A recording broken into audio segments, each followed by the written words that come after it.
Pour faire un beau sapin roi des forêts que j'aime ta verdure, le choix est large voire haut. Vous avez par exemple le modèle un peu design, plutôt sobre, assez grand, idéal si vous avez une belle hauteur sous plafond. Le modèle plus ludique, assez grand aussi mais plus coloré.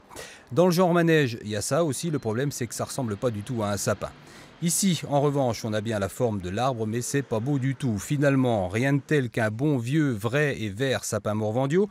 En France, le sapin de Noël est à 80% originaire du Morvan. La production est parfois, comme ici, vendue directement du producteur au consommateur.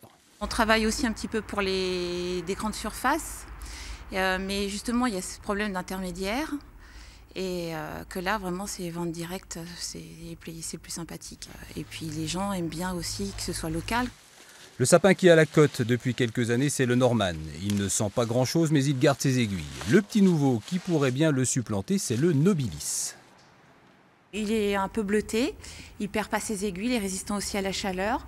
Mais par contre, il a une odeur que le Norman n'a pas.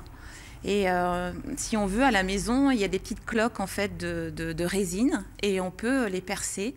Et quand on les perce, si on en trouve un petit peu, on les perce de temps en temps pour que le sapin sente bon. Voilà. Et puis il y a l'épicéa, l'ancien, celui de quand on était petit, le sapin des puristes, celui qui perd ses aiguilles. Ah justement, c'est ce qui fait comment je pourrais dire ça, la typicité des petits sapins, et puis ça sent bon. Et puis après, on a le plaisir de balayer les petites aiguilles puis de le mettre dans le feu. Voilà. Mais Noël, c'est encore dans une vingtaine de jours, il va falloir éviter le coup de chaud.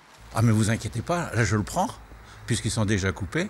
Je vais les laisser dehors, et puis 8 jours avant, je fais les rentrer, et puis les décorer. Les petits-enfants sont contents. Après, quand il s'agira d'enguirlander le conifère, chacun ses goûts. L'essentiel, ce sera de laisser le pied bien dégagé pour y poser les petits souliers, puis les joujoux par milliers.